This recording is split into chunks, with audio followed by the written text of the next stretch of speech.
বেলাল রাদিয়াল্লাহু আনহুর কথা, তাকে কিভাবে পিটানো হয়েছে আপনারা সবাই কম বেশি জানেন। আরবের জাস্ট গরমে যদি একটু ওমরা করেন তাহলেই বুঝতে পারবেন যে গরমটা কেমন হতে পারে।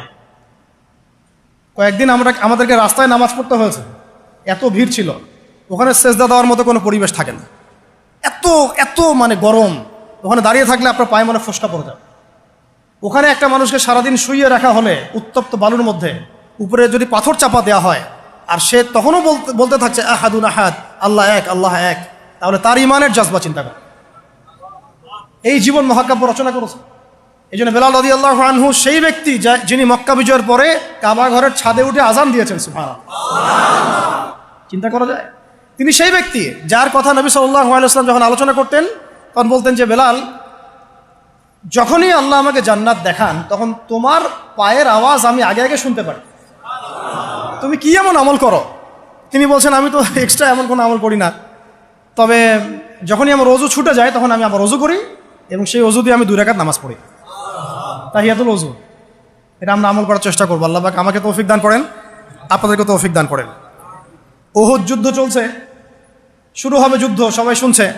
ঠিক সেই সময় একজন সাহাবী হানজালা রাদিয়াল্লাহু আনহু সদ্য বিয়ে করেছেন, বাসর করেছেন গত রাতে, ফরজ গোসল করার সময় পান নাই, যুদ্ধের ডাক এসেছে, চলে গেছেন এবং যুদ্ধ করতে করতে তিনি শহীদ হয়েছেন।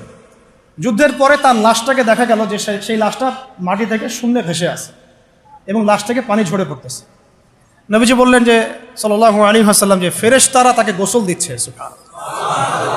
এটাও মহাকাব্য, এগুলো মহাকাব্য, রচনা করে যাওয়া মহাকাব্য। তো হানজালা রাদিয়াল্লাহু আনহুর এই ঘটনাটা আপনারা পড়বেন। এরপরে অনেক আছে, আমি বলতে থাকলে অনেক সময় চলে যাবে। হামজা রাদিয়াল্লাহু আনহু নাম শুনেছেন? হামজা রাদিয়াল্লাহু আনহু উহুদের দিনে এমনভাবে যুদ্ধ করছিলেন যে তাকে যে হত্যা করেছে সেও বলেছে যে সে এমনভাবে যুদ্ধ করছিল যে মনে হচ্ছিল সে একজন উড়ন্ত বাজ পাখি।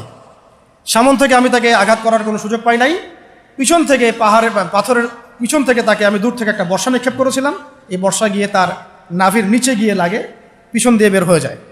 কিন্তু এই অবস্থাতেও তিনি তরোয়াল নিয়ে আমার দিকে তেড়ে আসতেছিলেন আমাকে মারার জন্য, কিন্তু তিনি পেরে ওঠেন নাই, পড়ে গেছে। তারপরে তার লাশকে চিরে ফেলা হয় এবং কলিজাটা বের করে দাঁত দিয়ে কামড়ে খাওয়ার চেষ্টা করা হয়েছে। হামজা রাদিয়াল্লাহু আনহু ছিলেন বদর যুদ্ধের সবচেয়ে শ্রেষ্ঠ সাহাবী, বীর সাহাবী, যার হাতে অনেক কাফের মারা গেছে। এই জন্যে উতবা, সাইবা এদের এক পরিবারের পক্ষ থেকে একটা আক্রোশ ছিল যে যুদ্ধে জিতি আর না জিতে হামজাকে মারতে হবে। এই জন্য ওয়াহশী নামক একজন ব্যক্তিকে তারা হায়ার করেছিল। পরবর্তীতে সেই ওয়াহশী তিনিও ইসলাম কবুল করেছেন, আলহামদুলিল্লাহ। তাকে অনেকে হামজার কাতেল বলত। পরে মুসাইলামা কাযযাবের হত্যা আল্লাহ পাক এই ওয়াহশীর হাতে করেছেন। সুবহানাল্লাহ, আল্লাহ পাক তাকদীর ঘুরিয়ে দিয়েছিলেন। হামজা রাদিয়াল্লাহু আনহুর এই আত্মত্যাগটা কিন্তু ইতিহাস হয়ে আছে, মহাকাব্য হয়ে আছে না? এমন এত মহব্বত নবী সাল্লাল্লাহু আলাইহি ওয়াসাল্লাম তাকে করতেন, এত মহব্বত করতেন যে ওয়াহশী যখন ইসলাম কবুল করতে আসছেন জিজ্ঞাসা করছেন যে তুমি কিভাবে, কাইফা কাতালতাল হামজা, হামজাকে কিভাবে হত্যা করেছিলেন? তিনি ব্যাখ্যা করলেন, এইভাবে হত্যা করেছে। তখন নবীজি বললেন যে যদি তুমি আমার থেকে তোমার চেহারাটাকে দূরে রাখতে পারো তাহলে সেটাই করো। মানে তার হাতে ইসলামের বায়াত নিয়েছেন, ইসলাম কবুল করলেন, তারপরে নবীজি বললেন যদি তুমি তোমার চেহারাটাকে আমার থেকে দূরে রাখতে পারো, দূরে রাখো। আর আমরা তো বিগত 20-30 বছরের মানে অগণিত জুলুমকে জাতীয় ক্ষমা ঘোষণা করতে চাচ্ছি। হ্যাঁ, ভাবখানা এমন যে আমি মক্কা বিজয় করছি। আপনারা কি মক্কা বিজয় করছেন যে সবাইকে গণমাফ করতে যাচ্ছেন? আবু সাঈদের কেসাস কবে হবে? আবু সাঈদের কেসাস কবে হবে এটা দেখার অপেক্ষায় আছি আমরা। মুগ্ধদের কেসাসটা কবে হয় সেটা দেখার অপেক্ষায় আছি আমরা। তাদের সময় মাঠে যারা ছিল, যারা নির্দেশ দিয়েছে, যারা পিছনে ছিল, যারা পর্দার আড়ালে ছিল, তাদের কি হয় পরিণতি শেষ পর্যন্ত, এটা আমরা দেখার অপেক্ষায় আছি। জালেমকে তার শাস্তি দিতে হবেই, আইনের একদম সুশাসন নিশ্চিত করতে হবে। না হলে দেখবেন এরা যদি পার পেয়ে যায়, এরা অন্য স্রোতে এসে আবার জুলুম করবে না, কোনো গ্যারান্টি নেই, কোনো গ্যারান্টি নেই। আপনাদেরকে একটা কথা বলে রাখি, বদর যুদ্ধের সময় 70 জন বন্দী হয়েছিল, মনে আছে? এই বন্দীদের ব্যাপারে কি করা হবে মাশওয়ারা হচ্ছে, অনেকের অনেক মত। এখানে উমর ইবনুল খাত্তাবের একটা মত ছিল, নাম তো শুনেছেন। উমর রাদিয়াল্লাহু আনহুর মত হচ্ছে, ইয়া রাসূলুল্লাহ, সবগুলাকে হত্যা করতে হবে। কেন? আল্লাহ পাক বলেছেন নূহ আলাইহিস সালামের কণ্ঠে, রব্বি লা তাযার আলাল আরদি মিনাল কাফিরিনা দাইয়ারা ইন্নাকা ইন তাযারহুম ইউদিল্লু ইবাদাক ওয়া লা ইয়ালিদু ইল্লা ফাজিরুন কাফারা। আল্লাহ, তুমি এই জমিনের মধ্যে, নূহ আলাইহিস সালাম এই দোয়াটা করেছিলেন, আল্লাহ তুমি এই জমিনের মধ্যে একটা কাফেরকে অবশিষ্ট রেখো না। এটা ওই সময়কার কথা বলছে, যখন মহাপ্লাবন আসবে তার আগের কথা। তিনি 950 বছর দাওয়াত দিয়েছিলেন। দাওয়াত দিয়ে যখন এই অবস্থা, 40 জন মানুষ ইসলাম কবুল করছে আর কি, তখন তিনি এই দোয়াটা করতে বাধ্য হয়েছে এবং আল্লাহ পাক সেই দোয়া কবুলও করেছিলেন, সবাইকে সমূলে ধ্বংস করেছিলেন। তো উমর রাদিয়াল্লাহু আনহু বলছিলেন, ইয়া রাসূলুল্লাহ, বদরের এই বন্দীদের ব্যাপারে আমার মাশওয়ারা হচ্ছে এটা, মুক্তিপণের দরকার নাই। হ্যাঁ, ওদেরকে অন্য কোনো দিকে ফোকাস করার দরকার নাই, এদের সবগুলোকে গর্দান নামায় দেন, শেষ, খালাস। এরা যদি থাকে পরে আপনার বিরুদ্ধে আবার ষড়যন্ত্র করবে। তো শেষমেশ তার রায়টা কিন্তু কবুল করা হয় নাই, বরং রক্তপণ এবং মুক্তিপণ নেওয়া হয়েছে এবং আরও অনেক পদ্ধতি অবলম্বন করা হয়েছে। কিন্তু সূরা আনফালে আল্লাহ রাব্বুল আলামিন উমর রাদিয়াল্লাহু আনহুর এই মতটার প্রশংসা করেছেন, পড়ে দেখেন আপনি। তাই খুব বেশি ভালো হইতে চান না আপনারা, এত বেশি ভালো হওয়ার দরকার। হ্যাঁ, মামা চাচা খালু ধরে ধরে এভাবে পার করে দিয়েন না। ও পার পেয়ে গেলে পরের বার আপনাকে পার করবে না। আপনারা ভুল করতেছেন। যাদের হাতে এরকম 100-200 ক্রস ফায়ারের রক্ত লেগে আছে, এদেরকে যদি আপনি মাফ করে দেন, তাহলে আপনার চেয়ে বড় আহাম্মক বোকা আর পৃথিবীতে কেউ নাই। কি বলেন এগুলা? ইসলামের বিধান হচ্ছে একজন মানুষকে যদি কেউ হত্যা করে অন্যায়ভাবে, তাকেও শাস্তির আওতায় এনে মৃত্যুদণ্ড কার্যকর করতে হবে। আর যাদের হাতে এরকম 10টা 20টা 30টা করে ক্রস ফায়ারের রক্ত লেগে আছে, আপনি ওদেরকে মাফ করে দিবেন? এত বেশি ভালো হইতে ইসলাম শিখায়নি তো আমাদেরকে। এগুলো তো ভালো না, এগুলো বোকামি। এগুলো তো ভালো না, এগুলো হচ্ছে কি বোকামি। ইসলাম শিখে আমাদেরকে ডিপ্লোম্যাটিক হতে, ম্যাচিউরড হতে। সুবহানাল্লাহ। আমি এগুলো দেখে খুব আসলে হতাশ, তাই একটু আক্রোশের কথা বলে ফেললাম, কিছু মনে করবেন না। মানে আমি বুঝি না, আমরা এই সাইকোলজির সাথে যাই না। একজন ব্যক্তি যদি 10টা মানুষকে এভাবে নির্মমভাবে খুন করতে পারে, জবাই করে দিতে পারে, আপনারা তো জানেন না বিষয়গুলো। মানে একটা রুমে গিয়ে একদম বেদর পিঠে একজনকে হাত পা ভেঙে দিয়ে পরে পাশের রুমে এসে ভিডিও গেমস খেলতেছে, পাবজি ভিডিও গেমস খেলতেছে। এই মানুষগুলোকে আপনি যদি মাফ করে দেন, তাহলে তো আসলেই বলবো যে আপনার চেয়ে বড় আহাম্মক আর গর্ধপ আর কি বলবো, কি শব্দ ইউজ করবো, আপনার চেয়ে মানে জাতীয় প্রতারক আর কেউ নাই। আপনাদের মানে যদি এরকম কেউ করেন, তাহলে জাতির রিপ্রেজেন্টেটিভ হওয়ার যোগ্যতাই নেই আপনাদের। আমার কথা মাইন্ড করেন না, আমি খোলামেলা কথা বলে দিলাম। কারণ এখন সব কথা কিছু কথা খোলামেলা আপনাদেরকে বলতে হবে, নাহলে অনেক কথা ইনসাফ হবে না। ইনসাফ করতে হবে। আল্লাহ পাক আমাদেরকে বলার তৌফিক দান করেন। আর 2-4টা বলে শেষ করছি। আপনাদেরকে একজন সাহাবীর নাম বলি, তালহা রাদিয়াল্লাহু আনহু। কি নাম? উহুদ যুদ্ধের দিন আল্লাহ নবী সাল্লাল্লাহু আলাইহি ওয়াসাল্লাম কিন্তু একটু বিপর্যয়ের মধ্যে পড়েছিলেন, মনে আছে? চারদিক থেকে তাকে আক্রমণ করা হয়েছে। খালিদ বিন ওয়ালিদ তখন তিনি মুসলিম হন নাই, এসে আক্রমণ করেছেন, পিছন থেকে সাহাবীদেরকে আক্রমণ করেছেন, অনেক সাহাবী শহীদ হয়েছেন। আর নবী সাল্লাল্লাহু আলাইহি ওয়াসাল্লামের কাছেও প্রায় 11 জনের মতো আছেন, বাকি সবাই ছত্রভঙ্গ হয়ে গেছেন। আর তো ছত্রভঙ্গ হয়ে যাওয়ার সময় মাত্র 2 জন সাহাবী ছিলেন মুহাজির, আর বাকি 9 জন ছিলেন আনসার। তো একে একে আনসার সাহাবীরা শহীদ হতে লাগলেন। আর 2 জন মুহাজির সাহাবীর মধ্যে একজন সাদ বিন আবি ওয়াক্কাস, একজন হচ্ছেন তালহা বিন উবাইদুল্লাহ রাদিয়াল্লাহু আনহু। সাদ রাদিয়াল্লাহু আনহু তীর ছুটছেন। আল্লাহ নবী সাল্লাল্লাহু আলাইহি ওয়াসাল্লাম তাকে লক্ষ্য করে বলছেন, হে সাদ, আমার পিতামাতা তোমার প্রতি কুরবান হয়ে যাক, তুমি তীর ছুঁড়ো। সুবহানাল্লাহ। সাহাবীরা সবাই বলতেন, ইয়া রাসূলুল্লাহ, আপনার জন্য আমার পিতামাতা কুরবান হোক। আল্লাহ নবীজি নিজে বলেছেন, হে সাদ, তোমার জন্য আমার পিতামাতা কুরবান হোক। এই একমাত্র সাহাবী যিনি ইসলামের ইতিহাসে প্রথম তীর নিক্ষেপ করেছিলেন, সাদ বিন আবি ওয়াক্কাস রাদিয়াল্লাহু আনহু। আর তালহা রাদিয়াল্লাহু আনহু তরোয়াল চালাচ্ছিলেন। বলা হচ্ছে, ইতিহাসের পাতায় এসেছে, সিরাতের পাতায় এসেছে যে তার গায়ে, মানে তালহা রাদিয়াল্লাহু আনহুর গায়ে তখন প্রায় 40 থেকে 50টা আঘাতের চিহ্ন লেগেছে, বর্ষার তীরের তরোয়াল। এই অবস্থায় তিনি নবী সাল্লাল্লাহু আলাইহি ওয়াসাল্লামকে কাঁধে উঠিয়ে উহুদ পাহাড়ের একটা পার্শ্বদেশ দিয়ে উপরে উঠিয়ে সেফ একটা জায়গায় নিয়ে রেখে দিয়েছে। নবীজি বলেছেন, তোমরা যদি কোনো জীবন্ত শহীদকে দেখতে চাও, তাহলে তালহাকে দেখো। এগুলো হচ্ছে সত্যিকারের মহাকাব্য। এগুলো কি সত্যিকারের চিরস্থায়ী মহাকাব্য। আপনারা যদি এই একজন সাহাবী সাদ বিন মুয়াজ তার নাম শোনেন, দেখবেন খন্দকের যুদ্ধে তিনি মহাকাব্য রচনা করেছেন। খন্দকের যুদ্ধে একটা ক্রুশিয়াল অবস্থা ছিল, সেই সময় তিনি সামনে আগ বাড়িয়ে যুদ্ধ করতে গিয়ে তার হাতের মধ্যে তীর লাগে, এই তীরটা ছিঁড়তে গিয়ে তার হাতের ভ্যানটা ছিঁড়ে যায়, রক্তটা ছিঁড়ে যায় বের করতে গিয়ে। তো এই অবস্থায় আস্তে আস্তে তার শাহাদাত হয়েছে।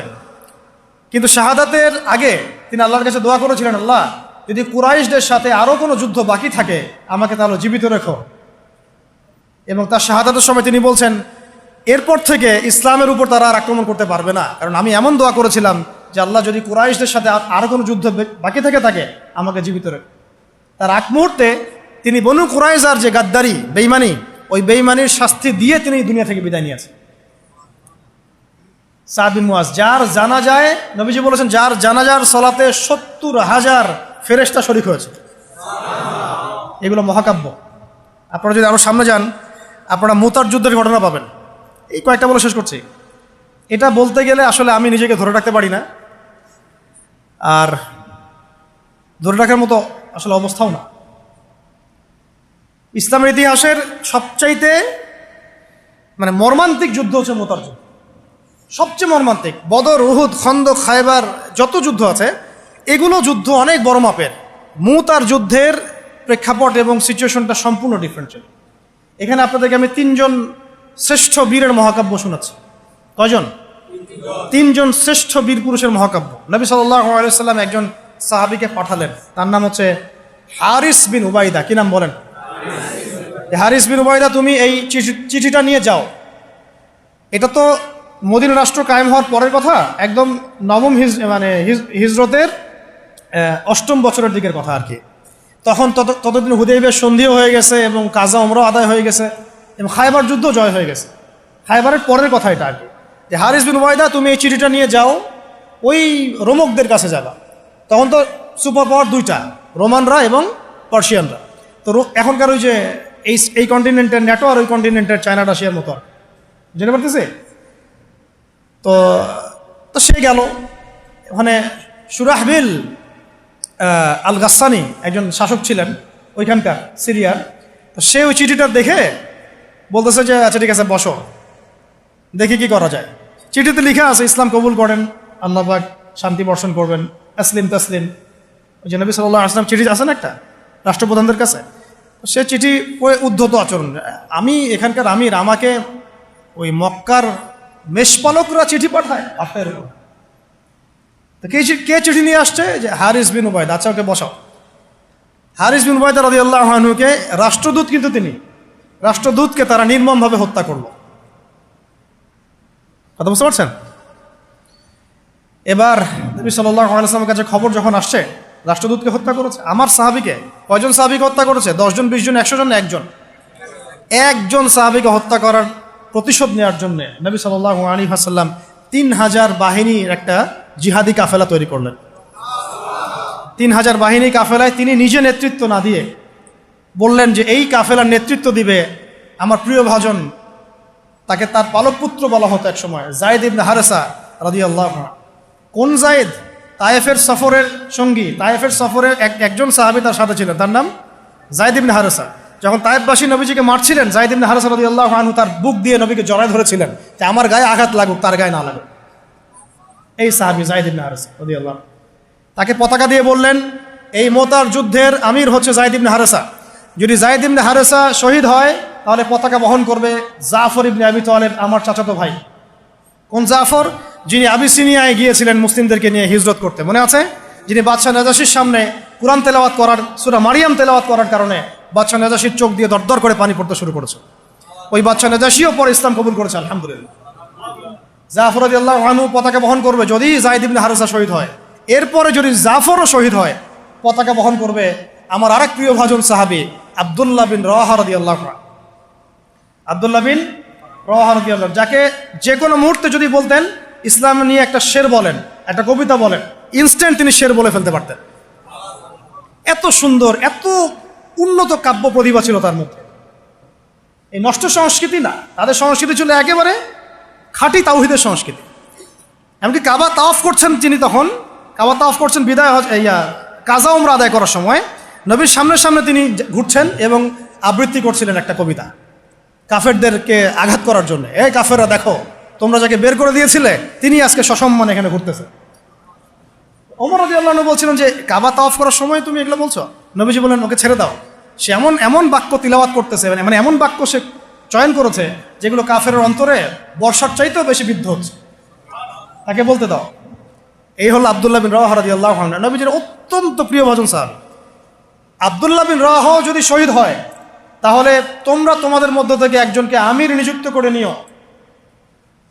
সাহাবীরা বুঝে ফেললেন এই সফরে আমরা তিনজনই শহীদ হতে যাচ্ছি, কারণ একটা সফরে কখনো তিনজন আমিরের প্রয়োজন হয় না, হয় না। এবার তারা গেলেন, তারা কখনো আশাও করেন নাই ওখানে যা দেখবেন। ওখানে গিয়ে দেখলেন যে 1,00,000 রোমান সৈন্য সামনে এসে দাঁড়িয়েছে। কত লক্ষ? এবং একেবারে ফুল প্রশিক্ষিত, একদম ফুল আর্মড ফোর্সড। আর এর সাথে তাদের সাহায্যকারী দলেও আছে আরো 1,00,000 সৈন্য। মোট কয় লক্ষ? এদিকে কতজন? যুদ্ধ হওয়া সম্ভব? আসলে কি সম্ভব? সম্ভব না। এই যুদ্ধ কিন্তু সম্ভব না। আমরা তো আগে সংখ্যাগরিষ্ঠ হওয়ার কথা চিন্তা করি। কোন যুদ্ধে ইসলাম সংখ্যাগরিষ্ঠতা দিয়ে জিতে নাই। ইসলাম জিতেছে ইমানের বদৌলতে, শুধু ইমানের বদৌলতে। আমরা সংখ্যা দিয়ে কখনো বিজয় লাভ করতে পারি নাই। এখন এবার সাহাবীরা মাশওয়ারা করতেছেন রাত্রেবেলা, আমরা কি করব? কালকে যুদ্ধ করব, নাকি মদিনায় ফিরে যাব, নাকি রাসূলকে খবর পাঠাবো, নাকি কোনো বিকল্প ফোর্স নিয়ে আসার ব্যবস্থা করব, কি করব? তখন সাহাবী, ওই যে বললাম আব্দুল্লাহ বিন রাওয়াহা রাদিয়াল্লাহু আনহু দাঁড়ালেন। তরুণ সাহাবী, আপনাদের কি বলতেছে? তরুণ সাহাবী দাঁড়িয়ে বলছেন যে হে আমার ভাইয়েরা, আমরা এখানে কি জন্য এসেছি? হয় আমরা এই যুদ্ধ করব, শহীদ হব, না হলে আমরা গাজী হব। আর আপনারা যে বিষয়টাকে ভয় করছেন আসলে কিন্তু আমরা সেটা পাওয়ার জন্যই এসেছি, তার নাম শাহাদাত। আপনারা যেটাকে ভয় করছেন যে আমরা এখানে গেলে মারা যাব, ওটার জন্যই তো আমরা এত দূরে এসেছি। আমরা গাজী হই অথবা শহীদই হই, আমাদের জন্য আজর আল্লাহর কাছে লেখা থাকবে। তো তার এই মানে এমন ইমান দীপ্ত ছিল ভাষণটা, আমি তো ওটা বলতে পারলাম না, আরবিতে তিনি বলেছেন। এতে মানে উৎফুল্ল হয়ে বা ইন্সপায়ার্ড হয়ে সাহাবীরা আর দ্বিতীয়বার ভাবলেন না, ঠিক আছে কালকে যুদ্ধ হবে। এবার পরের দিন যুদ্ধ শুরু হল। এটা কি সম্ভব যুদ্ধ? প্রথমে যায়েদ ইবনে হারিসা রাদিয়াল্লাহু আনহু পতাকা নিয়ে ঘোড়া ছোটায় আগায় যাচ্ছেন এবং একটা আঘাতও পিছন থেকে করার সাহস হচ্ছে না তাদের, সব আঘাত তারা সামন থেকে করছেন। এক পর্যায়ে যায়েদ রাদিয়াল্লাহু আনহুর এই মানে গায়ের মধ্যে তারা বর্ষা নিক্ষেপ করে। বর্ষা তো আগেকার বড় বড় বল্লম বর্ষা ছিল, এবং একটা বর্ষা তার গায়ে যখন লাগে তিনি পড়ে যান, এবং এই অবস্থায় আস্তে আস্তে তার শাহাদাত হয়। পতাকা পড়তে দেন নাই, পতাকা নিয়ে নিয়েছেন জাফর ইবনে আবি তালিব রাদিয়াল্লাহু আনহু হাতে, এবং জাফর রাদিয়াল্লাহু আনহু যুদ্ধ করতে থাকেন, এত বীর বিক্রমে যুদ্ধ করতে থাকেন যে এক পর্যায়ে তিনি তার নিজের কালো এবং লাল ডোরাকাটা ঘোড়া ছিল, সেই ঘোড়ার পা নিজেই কেটে ফেলেন, যে আমার যেন পালিয়ে যাওয়ার মন না ওঠে কখন ঘোড়া, তারা যেন আমার ঘোড়া ইউজ করতে না পারে। সাহাবীরা বলছেন তার শাহাদাতের পরে তার বডির মধ্যে আমরা এরকম 50টা থেকে 60টা এরকম আঘাতের দাগ দেখেছি। একটাও দেহের পিছনে ছিল না, সব সামনে ছিল। যুদ্ধ করতে করতে এক পর্যায়ে তার ডান হাতটা কেটে পড়ে যায়। এরপরে তিনি বাম হাতে পতাকা উঠায় নেন, কাফেররা বাম হাতটাও কেটে ফেলে। এরপরে তিনি বুকের সাথে পতাকাটাকে এইভাবে জড়িয়ে রাখেন, বুকের সাথে পতাকাটাকে এইভাবে জড়িয়ে রাখেন, পতাকা পড়তে দেন নাই। একজন রোমান সৈন্য তাকে আঘাত করে এবং তার দেহটা দ্বিখণ্ডিত হয়ে যায়। এই খবর নবী সাল্লাল্লাহু আলাইহি ওয়াসাল্লাম ওই মদিনায় বসে বসেই পাচ্ছিলেন। তিনি বললেন এইমাত্র যায়েদ শহীদ হলো, এইমাত্র জাফর শহীদ হলো। একটু তিনি কান্নার ভাব চলে আসলো। একটু পরে নবীজি হেসে দিলেন। সাহাবীরা বলছেন আপনি হাসছেন কেন ইয়া রাসূলুল্লাহ? তিনি বলছেন যে জাফর এর ডান হাত প্রথমে কেটে গেছে, তারপর বাম হাত কেটে গেছে। আল্লাহ রাব্বুল আলামিন তাকে এই দুইটা কাটা হাতের বিনিময়ে জান্নাতে দুইটা বড় বড় পাখা দিয়েছে। এইটা দিয়ে তিনি জান্নাতে ঘুরে বেড়াচ্ছেন আর ফল খাচ্ছেন। তার নাম হয়ে গেল জাফর আত-তাইয়ার, জাফর আত-তাইয়ার, পাখাওয়ালা। এরপরে পতাকা হাতে নিলেন সেই আব্দুল্লাহ বিন রাওয়াহা রাদিয়াল্লাহু আনহু। তিনিও তো বীর বিক্রমে যুদ্ধ করতে লাগলেন। এক পর্যায়ে তিনি একটু কান্না করেছিলেন। সাহাবীরা বলছেন আপনি কি ভয় কান্না করতেছেন? জি না, আমি ভয় কান্না করছি না, বরং কোরআনের একটা আয়াত আমার মাথায় আসছে বলে আমি কান্না করছি। সে আয়াতটা ছিল সূরা মারিয়ামের মধ্যে, ওয়াইম মিনকুম ইল্লা ওয়ারিদুহা কানা আলা রাব্বিকা হাতমান মাকদিয়া, একটা আয়াত আছে কোরআনে সূরা মারইয়াম।